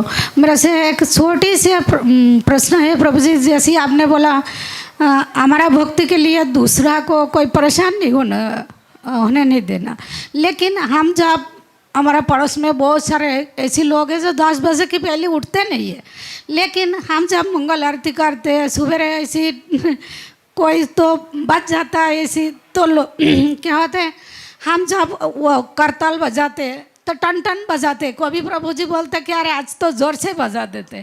तो हम देखते कि जो पड़ोस में है जो बुलेट है, हमारा जब क्लास होते 7:30 बजे वो बुलेट को जोर से चला के रख देते। तो ये सब परेशानी। देखिए भगवान गीता में बोले हैं लोक संग्रह नहीं करना चाहिए, लोगों को उद्वेगित नहीं करना चाहिए, उत्तेजित नहीं करना चाहिए। क्योंकि प्रचारक का मतलब क्या है? प्रचारक मतलब लोगों को कृष्ण के निकट लाने वाले को बोलते हैं प्रचारक। अभी हमारी क्रिया से अगर लोग और विद्वेषी हो रहे हैं और ज़्यादा ईर्ष्या उनके हृदय में बढ़ रही है, मतलब हमारा प्रचार नहीं हो रहा। आप समझ रहे हैं? तो वो आपकी क्लास में डिस्टर्ब कर रहे हैं, मतलब क्या है? उनके अंदर हृदय में ईर्ष्या भाव बढ़ रही है। तो आप अपनी मंगला आरती थोड़ा सॉफ्टली कर सकते हैं, बिना माइक के। कई मंदिरों में होती है, जैसे चौपाटी मंदिर है, आसपास में बहुत घर हैं, तो बिना माइक के वो लोग मंगला आरती करते हैं। क्यों? कि उनको प्रचार भी तो हमको करना है, उनको अनुकूल भी तो करना है। और जब आपकी पूरी कॉलोनी भक्त बन जाएगी तो एकदम डीजे बजा करके संसार दावानल करना, लेकिन तब तक के लिए क्रमशः भक्त को लोगों का सम्मान करना सीखना चाहिए, और तब वो आपका सम्मान करेंगे। तो उस तरह ठीक है प्रभु जी। लेकिन ऐसा मत करना कि वो पार्टी करके वहां पर आपको बुला रहे हैं तो देखो प्रभु जी किसी का दिल नहीं दुखाना चाहिए, वहां जाके हम बैठ जाएं।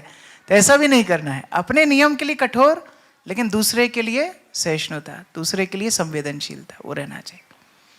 और कोई प्रश्न है? यस। हरे कृष्णा प्रभु जी, दंडवत प्रणाम। थैंक यू सो मच, आपने इतना अच्छा x-ray, CT scan, MRI scan पूरी भक्ति का कर दिया हमारी। तो प्रभु जी मेरा एक क्वेश्चन था कि जब प्रतिकूल परिस्थिति होती है उस टाइम पे मतलब फोर्सफुली भक्ति करने का मतलब मन नहीं करता है, या तो चैंटिंग में भी मन नहीं लगता, बुक रीडिंग में भी मन नहीं करता है, और कभी कभी ऑफिस का इतना प्रेशर होता है या लेट नाइट्स मीटिंग हो जाती है तो हमारी मंगला आरती भी जाने का मन नहीं करता है। बट उस टाइम पे अगर हम जाएंगे तो वही सीरियस भक्त होता है जैसा आपने बताया। तो प्रभु कैसे हमें मतलब उन प्रतिकूल जब हमारी परिस्थितियाँ आए तो हमें। एक बार भक्ति रसामृत महाराज को एक भक्त ने ऐसा प्रश्न पूछा था, प्रभु महाराज बहुत तकलीफ होती है, बहुत व्यस्तता होती है, प्रभुपाद की पुस्तक पढ़ने के लिए बिल्कुल टाइम नहीं मिल पाता है, कैसे पढ़ें? तो ऐसे गीता रखी थी, महाराज ने उठाया, बोला ऐसे पढ़ें। भक्ति बहुत कठिन नहीं है, केवल घर से निकलने मात्र की हमारी तपस्या है बस। एक बार जब मंगला आरती में चले जाते हैं, एक बार भक्तों के सानिध्य में आए तो फिर तो सब अच्छा ही लगता है, फिर तो बहुत उत्साह आता है, लेकिन केवल वहाँ से निकलने तक का परिश्रम है। और मैं हर बार एक चीज़ बोलता हूँ, गृहस्थों को भगवान ने एक विशेष आशीर्वाद दिया है। क्या आशीर्वाद दिया है गृहस्थों को? वो बाबा साधुओं के पास वो आशीर्वाद नहीं है, गृहस्थों के पास है। क्या आशीर्वाद है? इनके ऊपर जितना लोड डालो ये सहन कर लेते हैं, जितना भार दे सकते हो। अभी गधा नहीं समझना अपने आप को, लेकिन ये आशीर्वाद है। इनको परिवार का दे दो, इनको कार्य भार दे दो, इनको अपने कार्य क्षेत्र का भार दे दो, जितना दोगे सहन कर जाएंगे। तो अगर दुनिया का भार उठा रहे हैं तो भगवान का भार क्यों नहीं उठाना चाहिए? तो ये सक्षमता तभी आएगी जब हम गंभीरता से भक्ति का पालन करेंगे। कम से कम एक पैर हम भगवान की तरफ बढ़ाएं, फिर भगवान आगे लाने में हमको मदद करेंगे। तो इसलिए नियम बहुत जरूरी है। जैसे प्रभुपाद की पुस्तक का मैं उदाहरण दे रहा था, आप 5 मिनट के नियम से शुरू करो कि भाई रात में मैं तब तक नहीं सोऊंगा जब तक मैं 5 मिनट नहीं पढ़ूंगा। अगर वो नियम 5 मिनट का लिया ना, वो 5 मिनट कब 1 घंटे में बदल जाएंगे, भगवान आपकी मदद करेंगे। उसी तरह हम नियम लें, एक दिन हफ्ते में मंगला आरती आना बहुत कठिन है, रोज आना सरल है वास्तव में। क्यों? क्योंकि एक दिन आप मंगला आरती आते हो, 6 दिन आप सोते हो, तो आपकी बॉडी 6 दिन अभ्यस्त हो रही है मंगला आरती ना जाने के लिए। तो वो एक दिन आना हफ्ते में बहुत मुश्किल है। और जो साल में एक बार आ रहे हैं मंगला आरती, उनके लिए तो महा मुश्किल है। उनको लग रहा है आज हमें जीवन में पता नहीं कितना बड़ा काम कर लिया 3 बजे उठ के। लेकिन रोज करना सरल है, क्योंकि आपकी बॉडी भी उसके लिए अडेप्ट हो जाती है। अभी 3 बजे के बाद आपको नींद ही नहीं आएगी, रात में लेट भी होने के बाद आप सुबह जल्दी उठ जाओगे, क्योंकि वो नियमबद्धता हो गई। तो अगर रुचि नहीं भी आ रही है, उत्साह नहीं भी आ रहा है, तो भी नियमबद्धता करनी चाहिए। जैसे जॉब पे जाने की किस किस की रुचि होती है? होती है किसी की रुचि? यहाँ से वापस जाके आपको आपके वो बॉस का मुंह देखना है। किस किस को अच्छा लग रहा है? बहुत दिन हो गए, 3 दिन से मैंने बॉस का मुंह नहीं देखा मेरा। किसी को रुचि आ रही है? नहीं आ रही। फिर भी हम जाते हैं, क्यों? वो जो महीने के अंत में जो मैसेज आता है बैंक का कि इतने पैसे खाते में आ गए, उसके लिए हम महीने भर सहन कर जाते हैं। उसी तरह प्रभुपाद जी बताते हैं, temporary inconvenience for permanent convenience. थोड़े समय का श्रम करके, मेरी रुचि ना भी हो, अगर मैं श्रम कर लूँगा, भगवान मेरे हृदय में अगर वो भक्ति को प्रकाशित कर देंगे, वो आनंद के सामने ये सारा जितना भी मेरा परिश्रम है वो नगण्य है। ये सोच के भक्त को कम से कम प्रयास करना चाहिए।